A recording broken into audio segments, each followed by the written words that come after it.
Welcome back to the most fabulous podcast in the world, Paris, Lesbos. And today we're starting off in London. And not Paris. No, instead we're going to do the life of Eva Le Gallienne, the daughter of the British poet Richard Le Gallienne and the Danish journalist Julie Norregard. We have ties to previous episodes here, actually. Her father had been a friend of Oscar Wilde in his youth after he refused to become an accountant like his father wanted. Oh, well, that's neat. That's a tie-in. Did she know Natalie at all, or were they just different circles? They met later on. Mm-hmm. Eva actually had an older half-sister, Hesper, from Richard's previous marriage to Mildred Lee, his first wife who died of typhoid in late 1894. That's a tragedy to start off with. Oh yeah, he became a drunk and a vagrant for a while after that, possibly over guilt because he kept cheating on her, and then he would spend the next 27 years carrying her ashes around with him. Okay, dude. As we've seen before therapy was good. Yeah, this does not set up the best courtship and second marriage to Eva's mother, Julie, in 1897, though they started living separately almost immediately after the marriage, though Hesper tended to stay with Julie. Her stepmother rather than her drunk father. Yeah, that's understandable. Her drunk father, who did give up his flings and his obsessive grieving for his first wife. That is the thing that is so weird to me, is that on the one hand he keeps on having these flings but also carries around his dead wife's ashes? Like, pick one, dude. Why pick one when you can have both? I guess. However, both of her parents actually loved Eva. Her father even dedicated a poetry book to her. Her first Christmas, though, was not a happy one. Her father got drunk and waved a knife around while the nanny locked both her and her sister in a room to try and avoid all the commotion. Ooh, so a pattern with her father. Love does not necessarily mean treat well. Correct, and we will see even more of that later. It didn't help, though, that a few years later, Richard possibly doubted Eva's paternity, since his response to her wondering why some roses are red and others white was about that when she could tell him why Hesper's hair was black and hers was blonde. Wow, and he told this to her and not, like, her mother.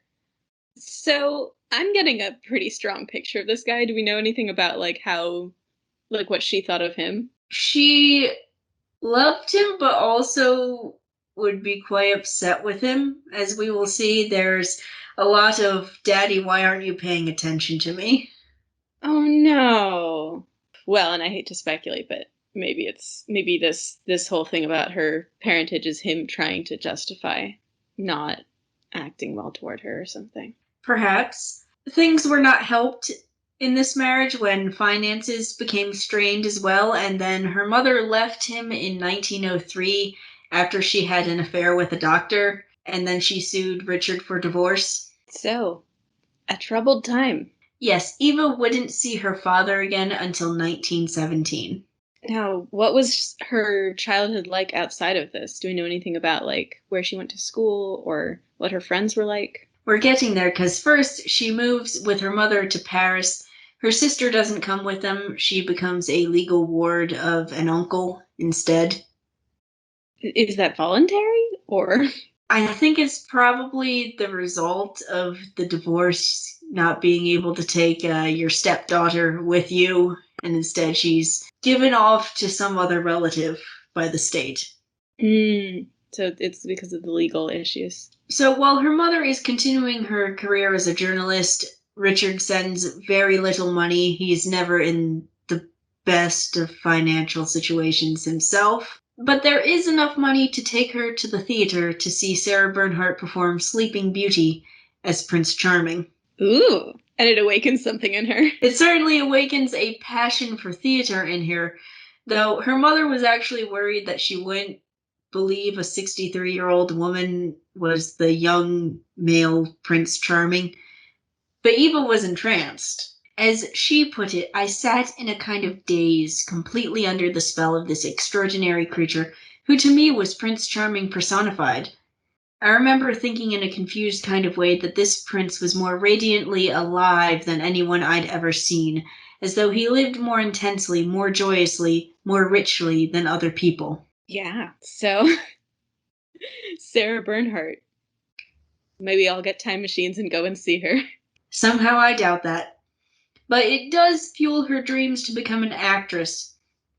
In the meantime, she's sent off to a girls' boarding school that acted as a prep school for the Sorbonne.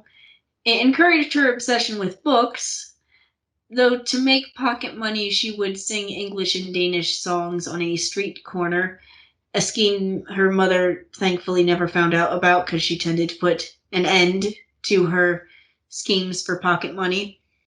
Sounds like a roguish little scamp. Do we know anything about like her childhood before then? Like, was this a fancy boarding school? How did she get in? It was a fairly fancy boarding school. I'm assuming she passed some sort of tests. All of the descriptions of her at this time make her out to be easily able to handle academic rigor. So she is not just interested in the arts. Well, I mean, she still has one heck of an obsession. Though her first acting lessons wouldn't be until she met the actress Constance Collier, a friend of a bunch of family friends. Of course, she also developed a crush on Constance. Nice. But that same summer, Eva got her first chance at professional theater, the part of Lucius in Julius Caesar alongside Collier. But her mother refused. How old was she? Really young teenager. Yeah, so I can understand her mother wanting to kind of protect her from that. Yeah, it would not be until 1914 that she would start to act on stage at the age of 15. So somehow she got through to her mother. Eventually. Before that, though, she still goes to see Bernhardt in several plays, even meets her backstage once in 1913. It started a correspondence and meeting up here and there until Bernhardt dies. Ooh, I love it. So finally, Eva, with her mother's permission, gets to play in Monavana, and the premiere includes the attendance of such figures as Queen Alexandra and the Dowager Empress of Romania. Dang, so she is just like really in it now. How did that happen? So Constance Collier, the actress from before, asked to use Eva in another part in Monavana this time, and her mother actually agreed.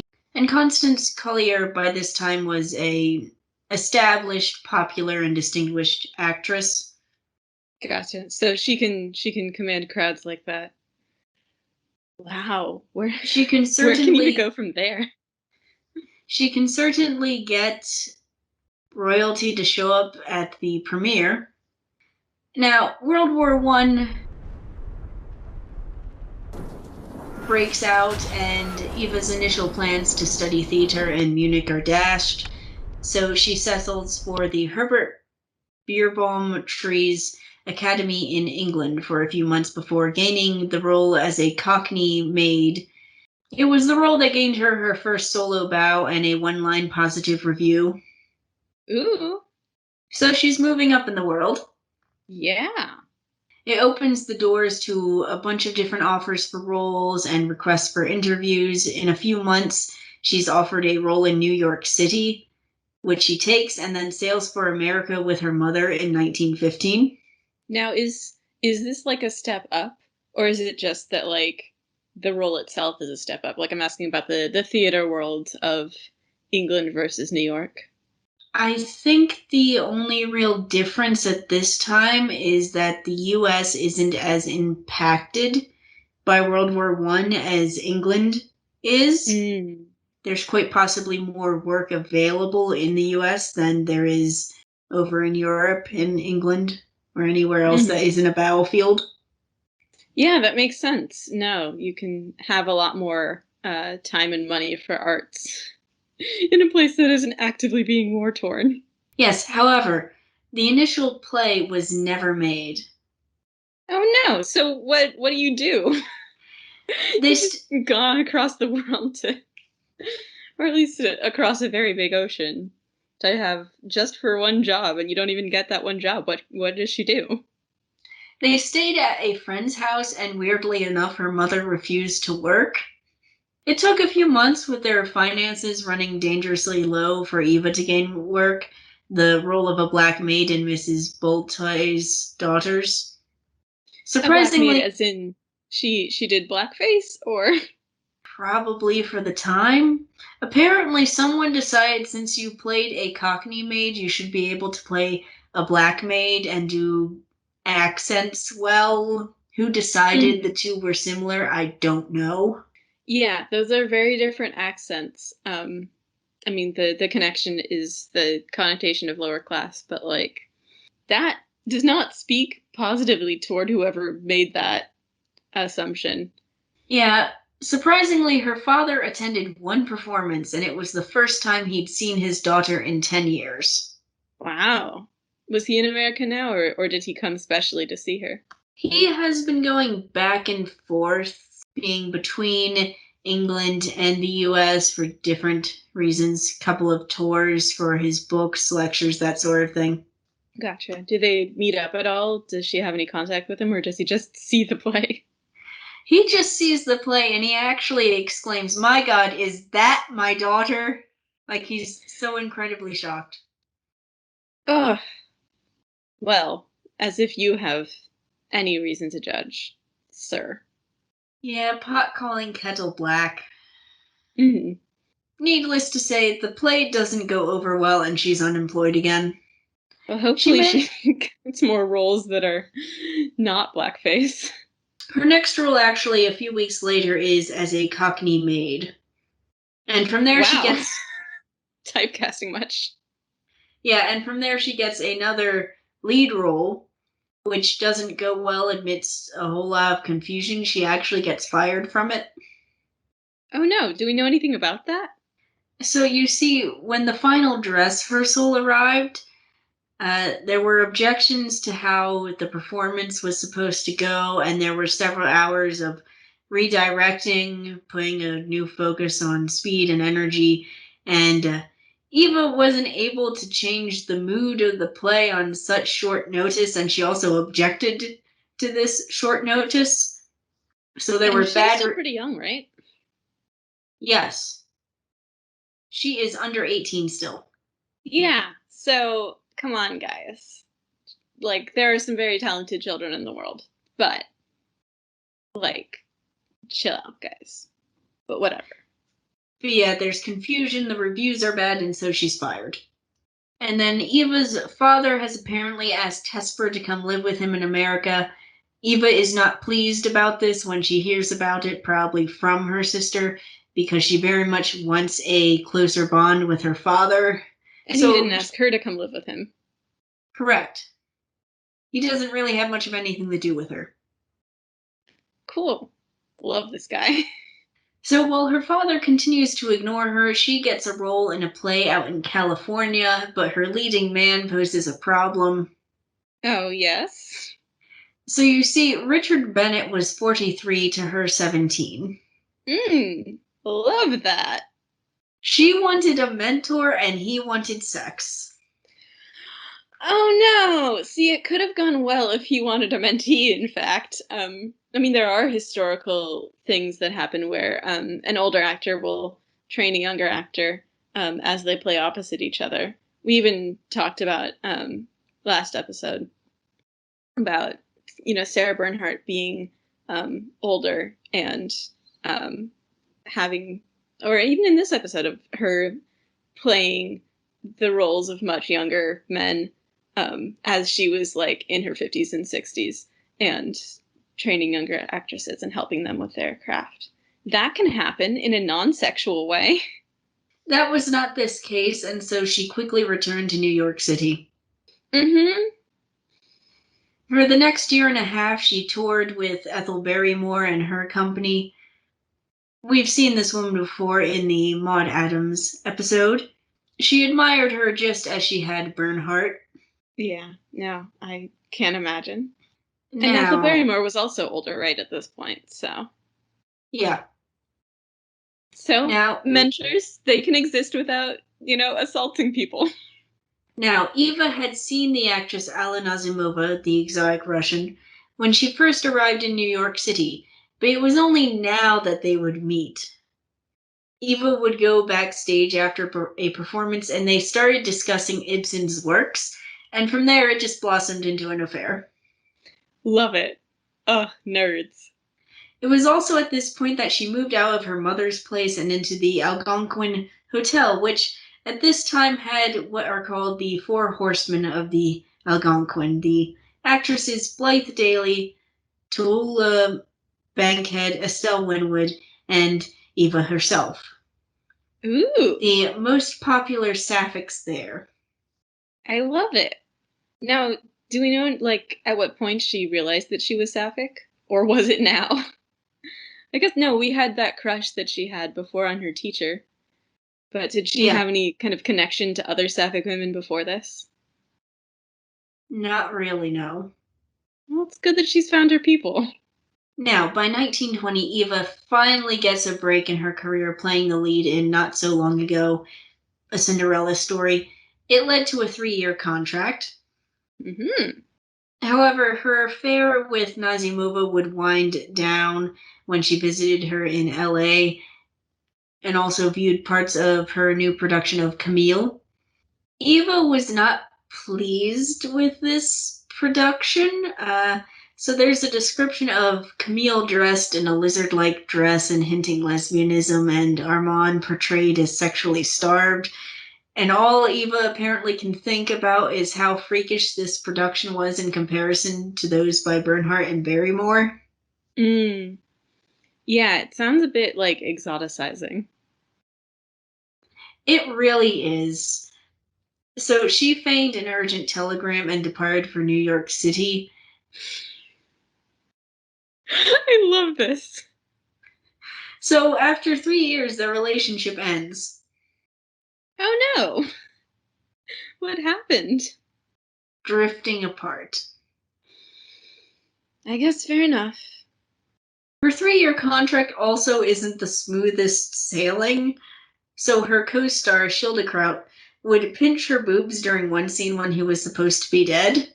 Well, she just can't catch a break with her male co-stars, can she? No, she can't. He would propose marriage later, and somehow they ended up friends. Okay, that last sentence, how though? There is a reason I said somehow. Not even I can fathom how. I mean, also, how did he think that, yes, I will pinch this woman's boobs and then she will want to marry me? Because she will think the best of me after I've done that. Who knows? Of course, then one of New York's most eligible bachelors, Dirk Falk, a composer, decided to shoot his shot and took her out to concerts and parties. She tried to secretly sail to Europe to avoid him after her explicit statements that she didn't want anything more than platonic friendship by saying that she didn't like men, but this somehow fell on deaf ears. Wow! Instead, he got on the same ship because someone told him about her plans. No, this is the worst nightmare scenario. He eventually got a job in Vienna and she finally got rid of him. Because she, didn't stay in Vienna. She's like, okay, cool. Glad you found something to do over here. Yeah, instead she meets Mercedes D'Acosta. Ah, well, back on track here.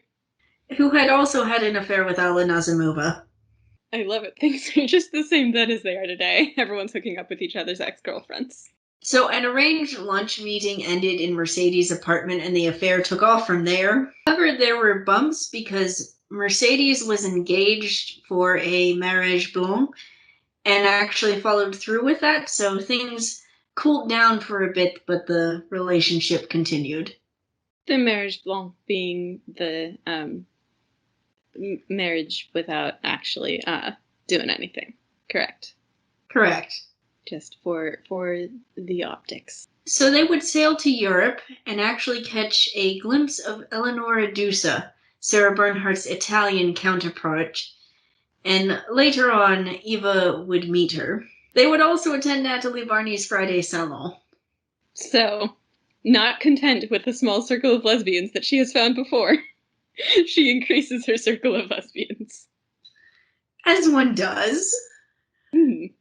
Mercedes would go on to write 2 plays for her, and neither one of them would go well, and that was partially responsible for the end of that relationship.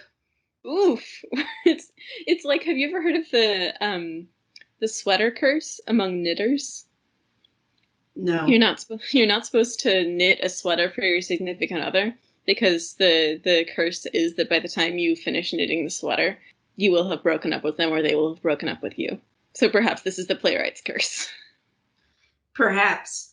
However, on returning to the States, it was suggested that she marry to cover up her lesbianism.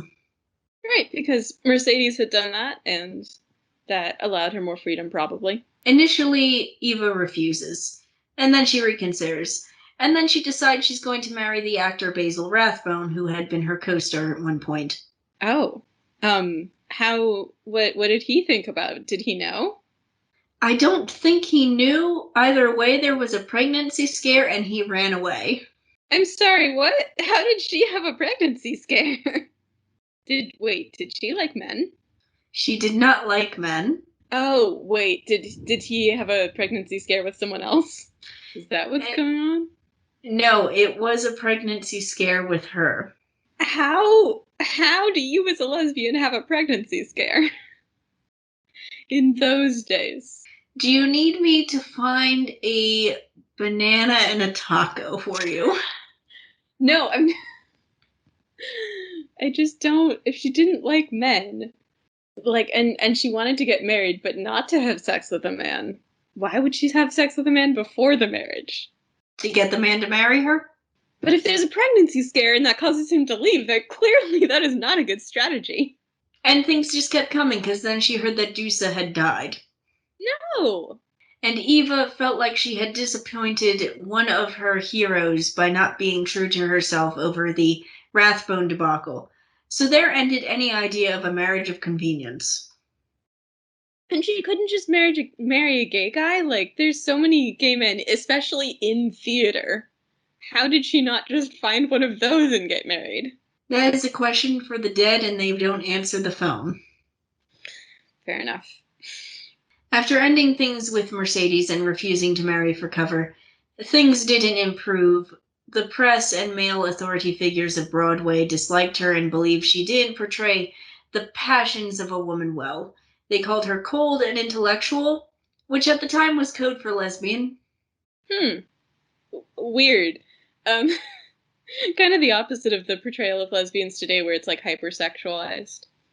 It's kind of like in the previous episode, looking at Maude Adams and the way that she was portrayed as kind of childlike, but also which is uh, a different stereotype that we're seeing than what we're seeing here. But also, both get a reputation for coldness, which toward men, yeah, Personally, I took this to mean that apparently straight women don't have brains, and I feel offended on their behalf.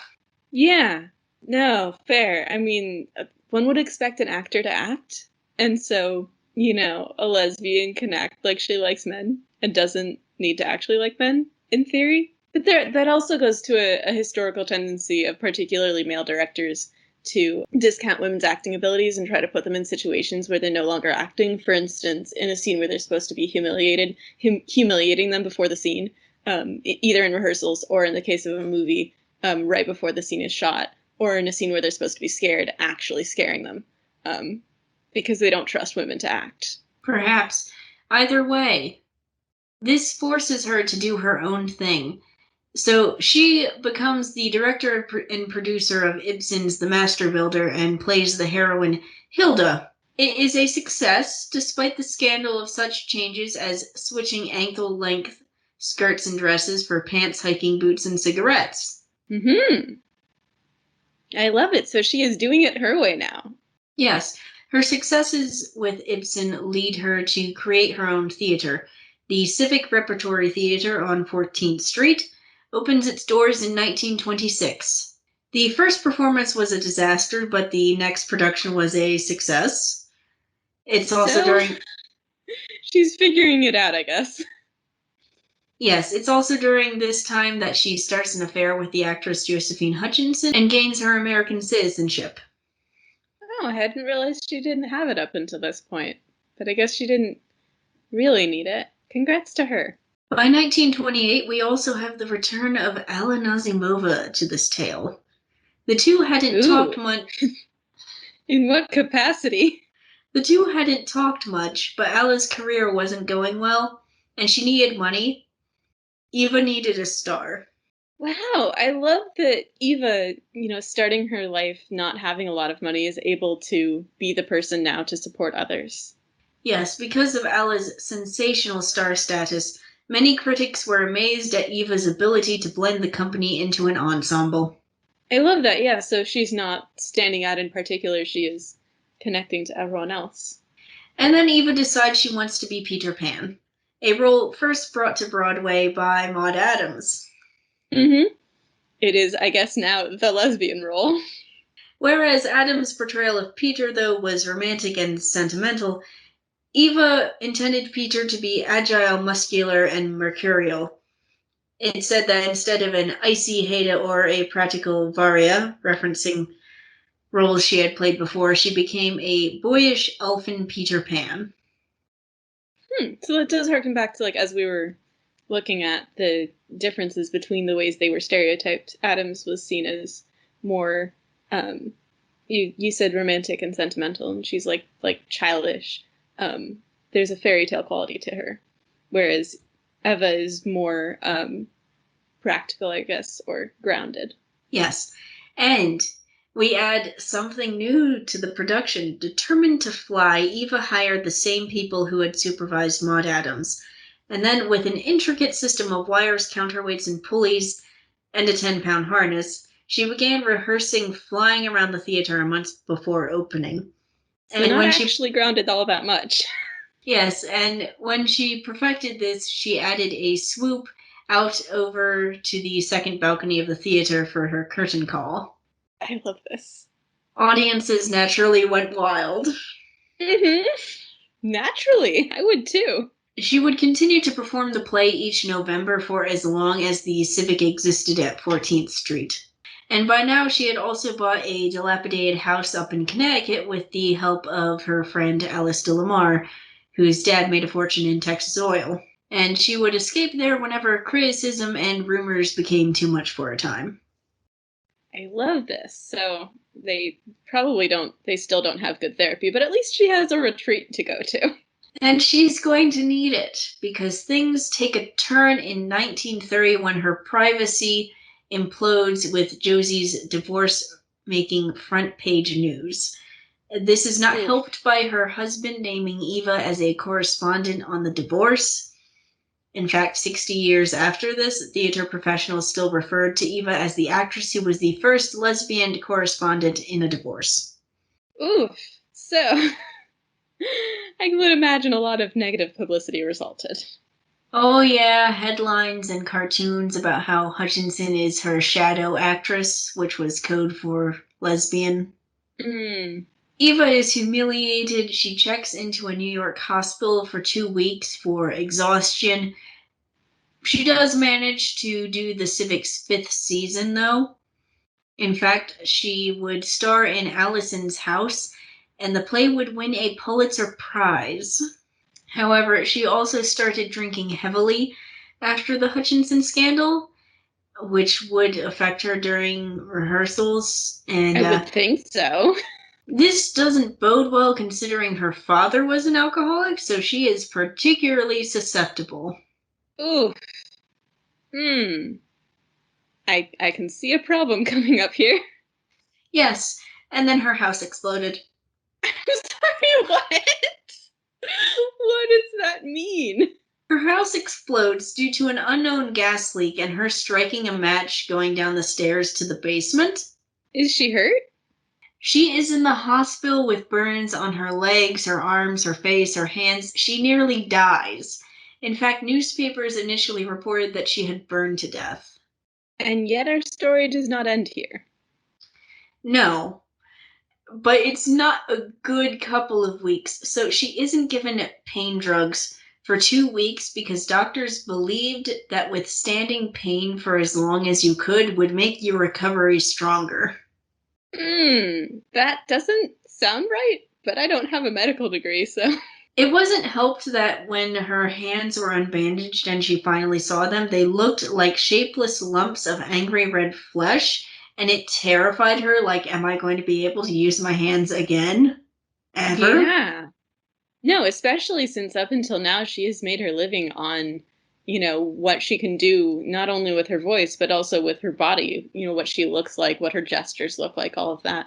She does regain the use of her hands, and thankfully, the only real permanent damage to her face was her right eyelid sagging slightly.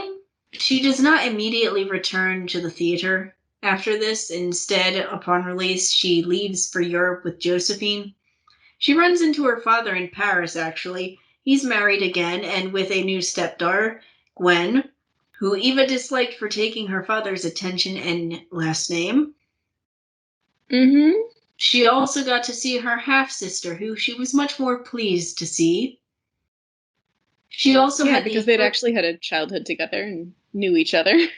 She also had the first of several surgeries on her right hand, as the tendon in her little finger had been almost completely destroyed in the fire. Ooh.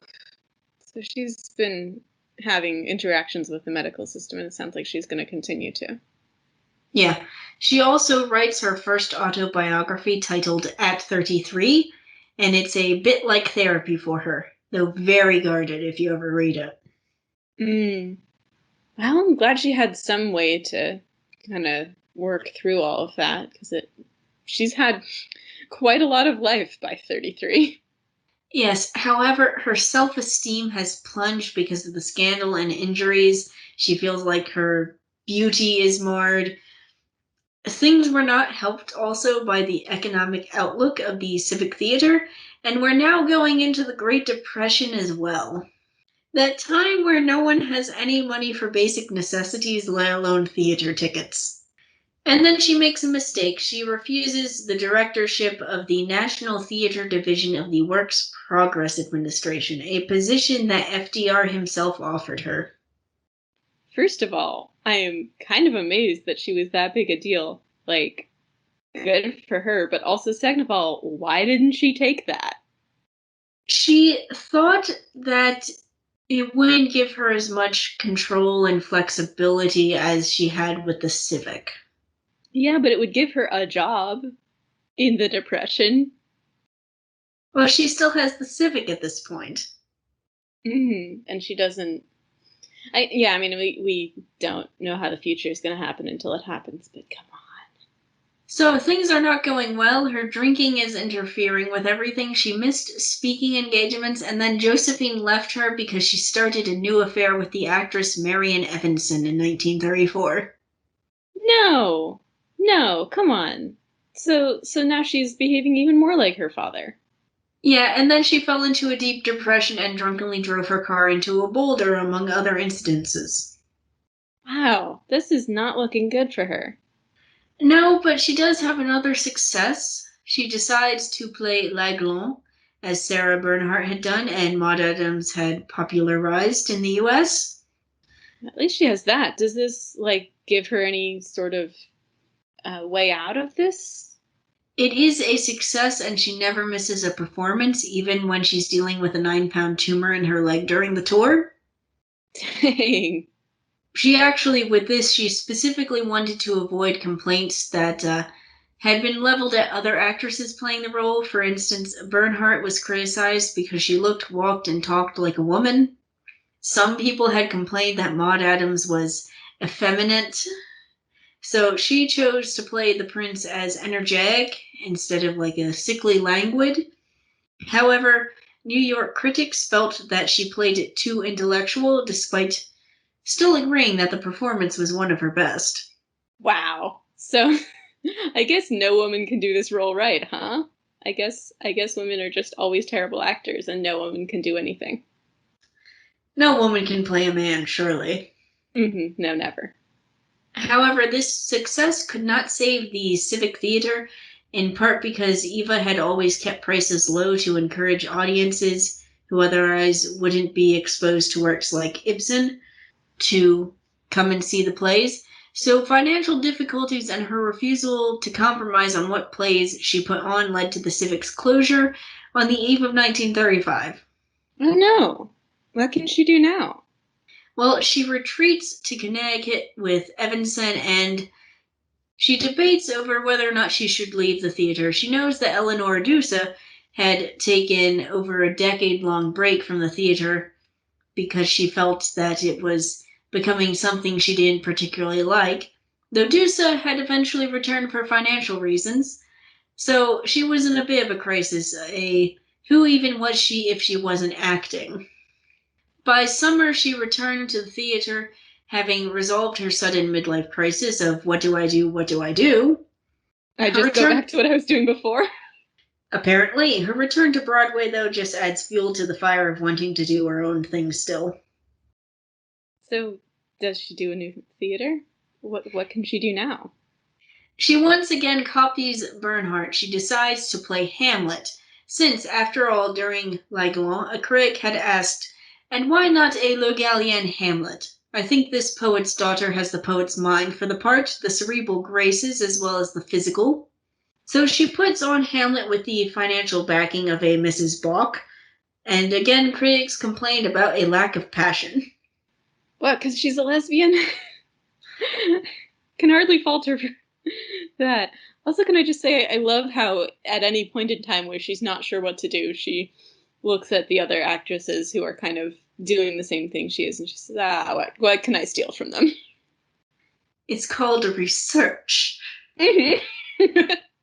She still couldn't do her own thing, though. She didn't have the money, so she ended up in vaudeville for a few weeks, that thing that is the kiss of death to an acting career, before someone gave her a minor part in Romeo and Juliet. Keep in mind she had once played Juliet herself, so this was a step down. Ooh. By 1940, she took an offer to direct for the Theatre Guild, though now she had to put up with a board of directors questioning her decisions. There was tension. She caught pneumonia after overworking herself and then left for 2 weeks.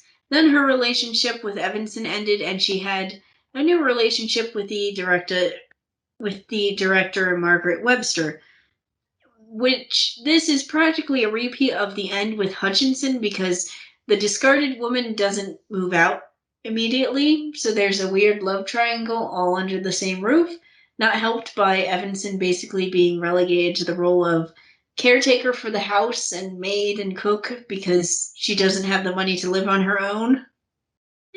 That just doesn't sound like a good dynamic. Also, are we to interpret that Eva has had another affair in this case? Because, come on, learn from your father.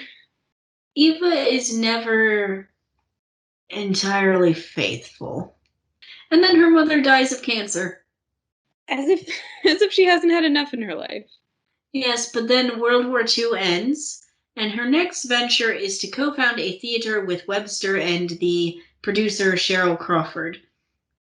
This venture only lasts for 2 years, in part because the stagehands union demanded that if one play needed 28 stagehands, all the plays would have 28 stagehands, even if only 8 were needed. So financial troubles sunk this theater alongside the critics complaining. Oof.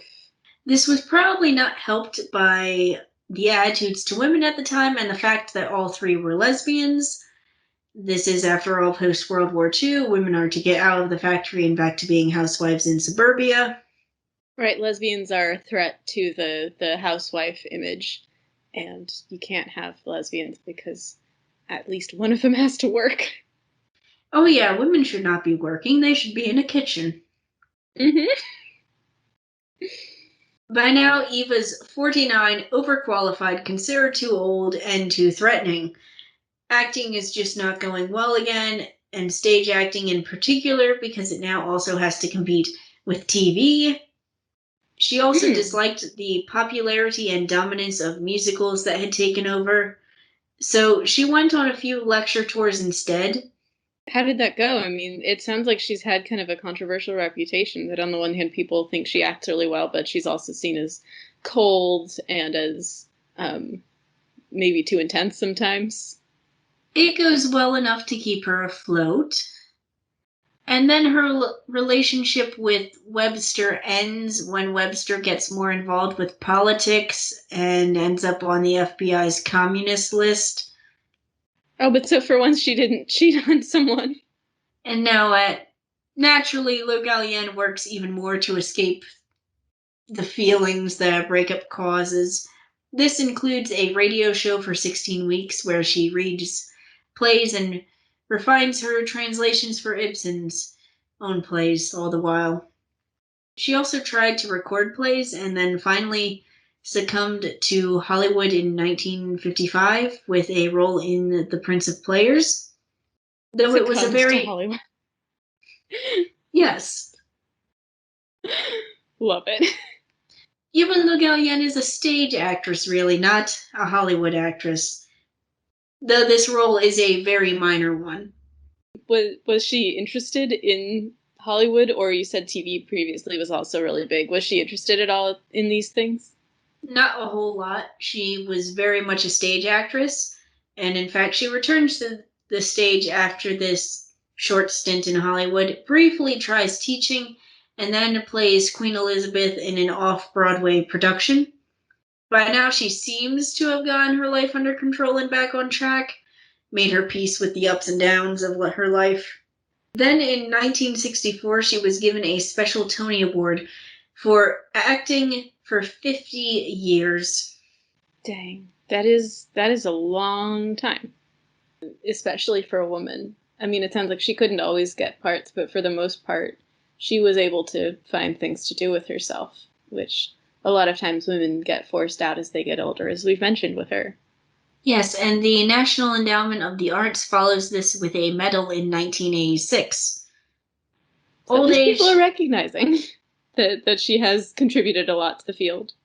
yes, though old age is not without its trials. Friends died, depression came on after 4 years without a role, and then she was cast in The Royal Family, a TV production, and later on the film Resurrection in 1980, which is the first time she actually enjoyed acting in film. And she's like 80 or something, right? She is getting up there, yeah. And then there's an alcoholism resurgence. And she tries to get Josephine Hutchinson back since the woman's second husband died in 1979. Sounds more like This opportunism than anything. this fails, Mm-hmm. though many people think that her best relationship was with Hutchinson. Mm-hmm. And maybe she thought that too. That is really too bad. Yes, and then she dies in 1991 at 92 years old on the night of the annual Tony Awards. She must have been pleased that she lost a bet on whether she would be front page news when she died, because she was. Well, congrats to her for still being relevant. It isn't, I mean, we've seen, depending on the famous lady, that a lot of times people tend to forget about them in their later years. And um, often they die alone. And it sounds too, with her alcoholism and serial cheating, like she was not always on the best path. So I'm glad that in the end she was seen for the talent that she had. And so we come to the end of another episode. Subscribe if you haven't already. Follow us on Twitter if you want to. But most of all, remember, pinching boobs doesn't change sexualities.